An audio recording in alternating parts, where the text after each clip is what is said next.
नमस्कार साथियों, स्वागत है आपका हमारे YouTube चैनल पर। आज हम बात करेंगे महत्वपूर्ण प्रश्नोत्तरी सीरीज़ की, जो हमारे आने वाले भर्ती परीक्षा के लिए बहुत महत्वपूर्ण साबित होने वाली हैं। तो हम शुरू करते हैं हमारी आज की 5000 श्रृंखलाओं की प्रश्नोत्तरी में से पार्ट नंबर 3। तो हम आज पहले प्रश्न की बात करते हैं। तो बिजोल या शिलालेख में निम्न में से किस वंश का उल्लेख मिलता है? बिजोल या शिलालेख में निम्नलिखित में से किस वंश का उल्लेख मिलता है? ये बात हो रही है कि इस शिलालेख में राजस्थान का कौन सा वंश है जिसका उल्लेख किया गया? तो अजमेर के चौहान वंश का है, मेवाड़ के गुइल वंश का है, जैसलमेर के भाटी वंश का है, या मारवाड़ के राठौड़ वंश का है। याद रखना, मारवाड़ में राठौड़ संबंधित हैं, जैसलमेर के भाटी जो है वो प्रसिद्ध हैं, और मेवाड़ के गुइल जो है प्रसिद्ध हैं, और अजमेर में ज़्यादातर चौहान जो है वो प्रसिद्ध है। तो इसका सही उत्तर होगा बिजोल या शिलालेख में अजमेर के चौहान वंशों का उल्लेख मिलता है। बढ़ते हैं अगले प्रश्न की ओर। तो साथियों बात करेंगे प्रश्न नंबर दो की। तो निम्नलिखित में से किस अभिलेख में चौहानों को वत्स गोत्रीय का ब्राह्मण बताया गया है? चौहानों को वत्स गोत्र का ब्राह्मण बताया गया है। ये बात कौन से शिलालेख में उत्कीर्ण है?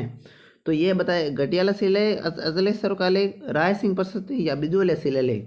तो इसमें बिजोलिया शिलालेख में चौहानों को वत्स गोत्रीय ब्राह्मण का बताया गया है। तो आपके चौथा ऑप्शन सही होगा। बढ़ते हैं अगले प्रश्न की ओर। इस प्रश्न में बात कही गई है कि चित्तौड़ अभिलेख के संदर्भ में निम्नलिखित में से कौन सा कथन सत्य है? चित्तौड़ का जो शिलालेख है उससे संबंधित हम आपको 2 कोड देते हैं, इसमें सत्य कौन सा है? यह शिलालेख 1278 ईस्वी का है। यह चित्तौड़गढ़ दुर्ग से प्राप्त हुआ। कौन सा शिलालेख? चित्तौड़ शिलालेख। ये बात सत्य है। ठीक, इसमें मेवाड़ के गुइल शासकों की धार्मिक सहिष्णुता की नीति का उल्लेख किया गया है। यही बात सत्य है। अब देखो, तो इसमें क्या होगा? आपके सामने कूट ये रहे, केवल एक सही, केवल 2 सही, पहला लाए लवाए दोनों सही, ना तो एक ना 2। इसमें आपके तीसरा ऑप्शन सही होगा कि पहला और दूसरा दोनों ही सही है। समझ में आया? ठीक साथियों, बढ़ते हैं अगले क्वेश्चन की ओर। महत्वपूर्ण प्रश्न, बहुत शानदार। मीर बोझ अपनी प्रशस्ति के संदर्भ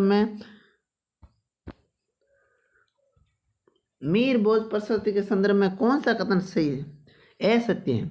मतलब इस कथनों में से मीर बोझ प्रशस्ति संबंध में कौन सा कथन सत्य नहीं है? इसके प्रशस्तिकार बालादित्य हैं। इसमें मीर बोझ की पराक्रम, शौर्यता एवं वीरता का उल्लेख मिलता है। इस प्रशस्ति की भाषा गुजराती है। इसमें से कौन सा सही है? तो उपयुक्त में से कोई नहीं। तो ये सारे कथन जो हैं सही है। सारे कथन साथियों क्या हैं? सही है। तो इसमें आपके उपयुक्त में से कोई नहीं, यानी चौथा ऑप्शन होगा कि ये प्रशस्तिकार बालादित्य की है। इसमें मीर बोझ की पराक्रमता और शौर्य एवं वीरता को उल्लेख मिलता है। इस प्रशस्ति की भाषा गुजराती है। ठीक, बढ़ते हैं 5वें प्रश्न की ओर। 5000 सीरीजों के प्रश्नों में से आपके सामने साथियों अगले क्वेश्चन 5वें प्रश्न की बात करते हैं कि डोडिया या अकेसाई नामक मुद्रा कहाँ प्रचलित थी? डोडिया और अकेसाई नामक जो मुद्रा है वो कौन से जिले में प्रसिद्ध है? हमारा राजस्थान बीकानेर में है, करौली में है, जैसलमेर में है, या बांसवाड़ा में? तो हम बात करें कि इसमें जैसलमेर के जो प्रसिद्ध सिक्के हैं डोडिया और अकेसाई है। ठीक, बढ़ते हैं 6ठे क्वेश्चन की ओर। महत्वपूर्ण क्वेश्चन, एग्जाम की दृष्टि से सिक्कों के बारे में जरूर प्रश्न आता है। बूंदी राज्य में निम्न प्रचलित सिक्के कौन से हैं? कटारशाही है, चेहरेशाही है, रामशाही है, या इनमें सभी है? तो इसमें हम 6ठे प्रश्न की बात करें तो कटारशाही भी बूंदी का है, चेहरेशाही भी बूंदी का, और रामशाही भी बूंदी का। तो चौथा ऑप्शन इसमें सही होगा। अगले क्वेश्चन की बात करें साथियों, तो कह रहे हैं कि निम्नलिखित में से कौन सा ऑप्शन जो गलत है? 11 संदर्भ सिक्के शाहपुरा के हैं। ये तो बात सत्य है। उदयशाही सिक्के भरतपुर के हैं। नहीं साथियों, उदयशाही सिक्के जो डूंगरपुर के प्रसिद्ध है। तो इसमें ये सही होगा। सालिमशाही सिक्के हमारे बांसवाड़ा के, गुमाशाही सिक्के हमारे कोटा के। तो सही है ऑप्शन, इसमें दूसरा ऑप्शन सही होगा। 8वें क्वेश्चन की बात करें साथियों, तो देखिए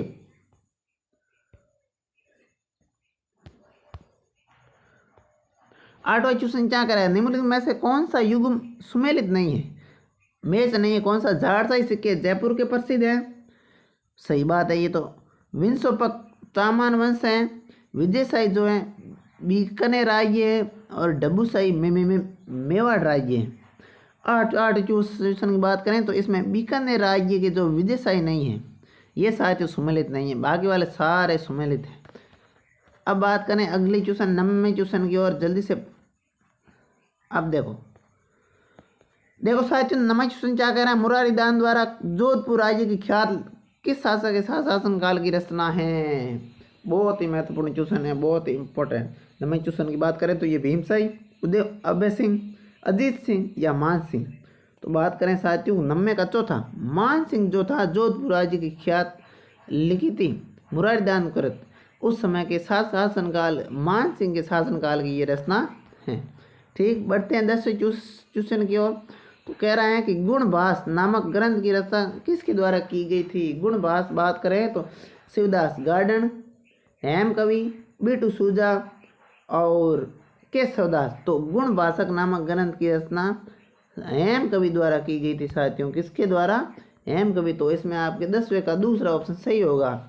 बढ़ते हैं अगले क्वेश्चन की बात करें साथियों तो मुंडियारी ख्यात नामक ग्रंथ में राजस्थान किस राजवंश का वर्णित इतिहास वर्णित है। मुंडियारी ख्यात नामक ग्रंथ है उसमें किस वंश का, गुइल वंश का वर्णन है, राठौड़ वंश का वर्णन है और चौहान वंश का वर्णन है या प्रत्यार वंश का वर्णन है। तो इसमें मुंडियारी ख्यात में 11वें का दूसरा बी ऑप्शन राठौड़ शासकों का इतिहास मिलता है, राठौड़ राजवंशों का। बढ़ते हैं अगले क्वेश्चन की ओर साथियों। तो 12वां क्वेश्चन क्या कह रहा है, देखिए हमारी स्क्रीन पर कह रहे हैं कर्नल जेम्स टोड ने अपना यात्रा वृत्तांत ट्रेवल इन वेस्टर्न इंडिया किसे समर्पित किया है। इसमें पहला ऑप्शन है lord William Bentinck, lord Minto, William Hunter Blair या यति जानचंद्र। दोबारा प्रश्न समझो, कर्नल जेम्स टोड ने अपना यात्रा वृत्तांत जो लिखा था कौन सा, ट्रेवल इन वेस्टर्न इंडिया। तो ये किसको समर्पित किया था, ये यति जानचंद्र को समर्पित किया था साथियों। तो इसमें 12वें का आपके डी ऑप्शन सही होगा। बढ़ते हैं अगले क्वेश्चन की ओर। महत्वपूर्ण क्वेश्चन, बहुत ही शानदार क्वेश्चन, इतिहास की दृष्टि से बहुत महत्वपूर्ण। निम्नलिखित में से किस इतिहासवेत्ता ने कालीबंगा को सिंधु घाटी साम्राज्य की तृतीय राजधानी का। इंपॉर्टेंट क्वेश्चन, एग्जाम की दृष्टि से रामबाण साबित होने वाला। गौरीशंकर हीराचंद ओझा, श्यामल दास, दशरथ शर्मा, दयाराम साहनी।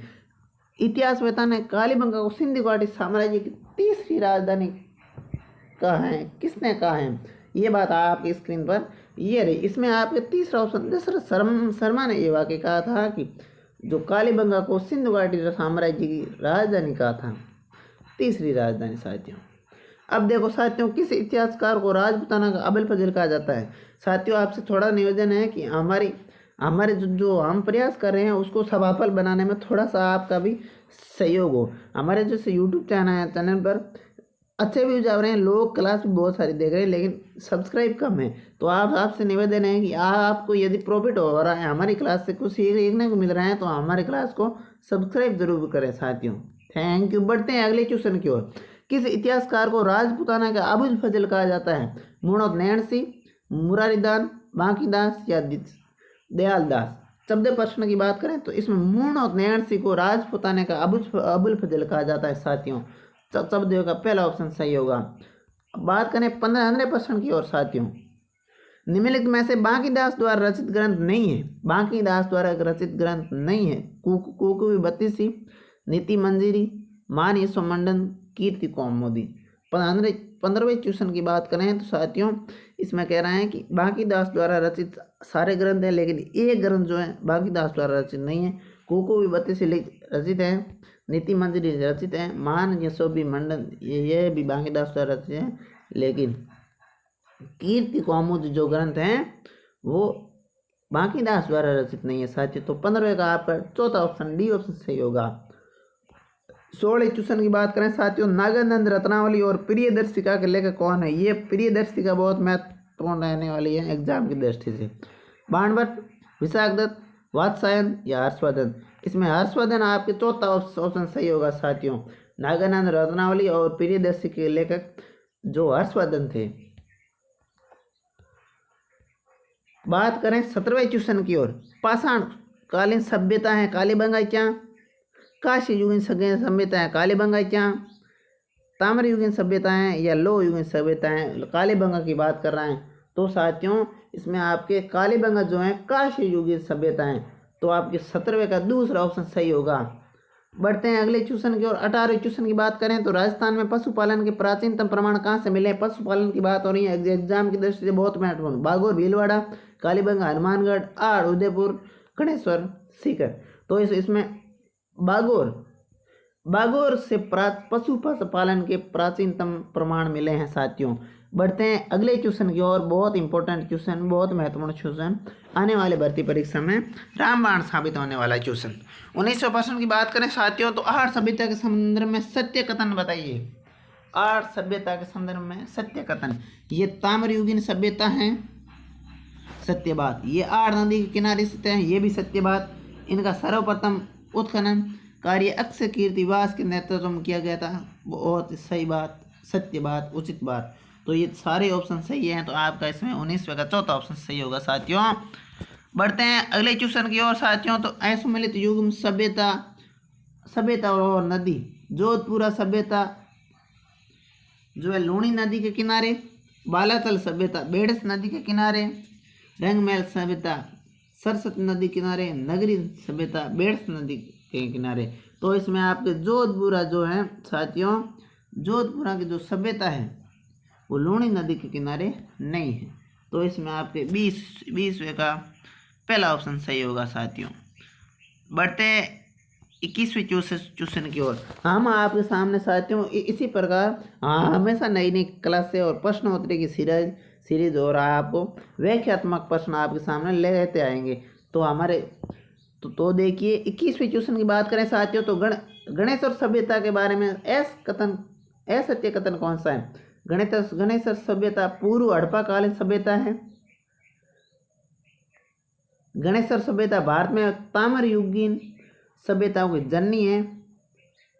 गणेश में वर्ष 1970 में R.C. अग्रवाल या रतन चंद्र अग्रवाल ने उत्खनन कार्य किया था। सारे वाक्य साथियों सत्य नजर आ रहे हैं। गणेश और सभ्यता बनास नदी के किनारे नहीं है साथियों, ये बात गलत हो गई। तो आपके 21वें का असत्य कथन चौथा ऑप्शन गलत है, क्योंकि गणेश और सभ्यता जो है हड़प्पाकालीन सभ्यता है, ये तो सही सत्य बात है। गणेश और सभ्यता भारत में ताम्रयुगीन सभ्यताओं की जननी यानी माता कहलाती है, ये भी सत्य बात है, क्योंकि ये ताम्रयुगीन सभ्यता है गणेश और सभ्यता साथियों। गणेश और सीकर में स्थित है। गणेश और वर्ष 1977 में R.C. अग्रवाल उत्खनन किया था, ये भी बात साथियों पूर्ण तरीके से सत्य है। बात करें अगले क्वेश्चन की ओर, 22वें क्वेश्चन की ओर साथियों। 22वें क्वेश्चन आपकी स्क्रीन पर ये रहा। क्या कह रहे हैं कि कालीबंगा सभ्यता जो है हनुमानगढ़ में स्थित है, सत्य बात है। असुमेलित को सहारना आपको रंगमहल गंगानगर रेड टोंक में स्थित है, बागोर भीलवाड़ा में स्थित है। अब क्या कह रहे हैं, ये थोड़ा सा मिसप्रिंट हुआ है कि रंगमहल गंगानगर में स्थित है, क्या रेड टोंक में स्थित है, क्या बागोर भीलवाड़ा में स्थित है, कालीबंगा हनुमान में स्थित है। तो इसमें 22वें में बी ये ऑप्शन गलत होगा कि रंगमहल गंगानगर में नहीं है साथियों। रंगमहल कहाँ है, हनुमानगढ़ में है, सरस्वती गगर नदी उस साइड में वहाँ पर है। अब बात करें अगर अगले क्वेश्चन की ओर साथियों, 23वां क्वेश्चन, 23वां और अंतिम महत्वपूर्ण क्वेश्चन बात कर रहे हैं कि निम्नलिखित में से किस संप्रदाय के अनुयायी मेव भी थे। मतलब किस संप्रदाय के अनुयायी मेव भी थे।